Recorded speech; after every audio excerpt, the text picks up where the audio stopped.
Halo semuanya, apa kabar? Kabar aku baik sekali hari ini. Sebelumnya, kenalin aku Salma Ofitrianingsih dengan NIM C1A025068 dari Fakultas Ekonomi dan Bisnis, Prodi Ekonomi Bangunan.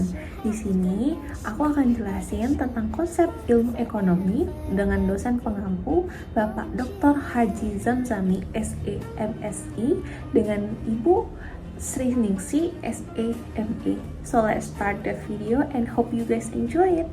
Jadi yang pertama-tama aku akan jelasin apa sih ilmu ekonomi itu. Nah, jadi ilmu ekonomi adalah ilmu yang mempelajari tentang cara mengelola sumber daya alam yang terbatas untuk memenuhi kebutuhan manusia yang tiada habisnya. Nah, kenapa sih bisa terjadi kelangkaan? Oke. Jadi sebenarnya ada banyak sekali sumber daya alam di sekitar kita. Tetapi semakin bertumbuhnya zaman, semakin banyak pula kebutuhan manusia untuk dipenuhi. Maka dari itu terjadilah kelangkaan. Dengan adanya kelangkaan, muncullah pilihan atau choice dan opportunity cost. Nah, pilihan itu maksudnya adalah keputusan untuk mengalokasikan sumber daya yang langka di antara berbagai alternatif yang bersaing.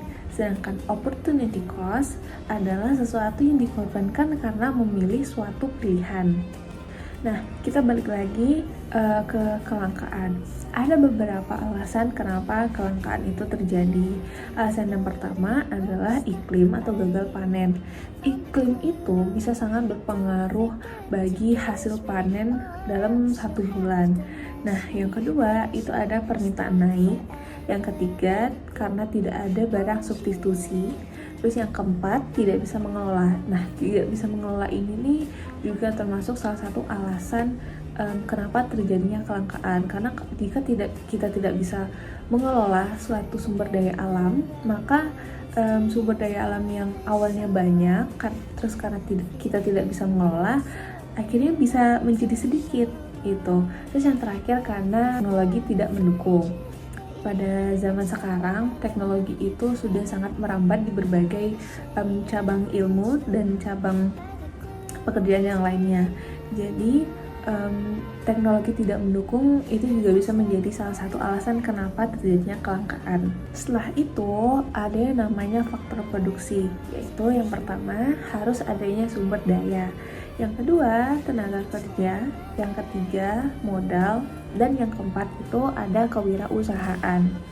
Selanjutnya, teman-teman, ada 3 masalah pokok sisi produsen, atau bisa disingkat pertanyaannya dengan 2W dan 1H. Yang pertama, ada what, apa yang akan diproduksi. Terus yang kedua, ada whom, untuk siapa kita memproduksinya. Yang ketiga ada how, bagaimana cara memproduksinya. Lah itu ada berbagai jenis-jenis barang ekonomi nih teman-teman. Yang pertama ada barang ekonomi. Nah, barang ekonomi itu kita butuh pengorbanan untuk mendapatkannya. Terus ada juga namanya barang bebas. Barang bebas itu kita tidak perlu pengorbanan untuk mendapatkannya. Yang kedua ada barang goods. Barang goods adalah barang yang bermanfaat atau baik bagi kehidupan manusia. Terus ada juga namanya barang bads. Barang bads adalah barang yang tidak bermanfaat bagi kehidupan manusia. Terus yang ketiga ada barang normal good. Barang normal good adalah barang yang ketika terjadi peningkatan pendapatan, maka permintaan barang tersebut meningkat. Sebaliknya ada barang inferior, yaitu ketika terjadi peningkatan pendapatan, permintaan barang tersebut menurun. Terus ada yang namanya barang given. Barang given adalah barang yang ketika terjadi peningkatan harga, maka permintaan barang tersebut justru meningkat. Yang keempat, ada barang private good. Barang private good adalah barang yang hanya digunakan oleh setiap individu yang memiliki hak. Ada juga barang public good. Barang public good adalah barang yang bisa dimanfaatkan oleh siapapun.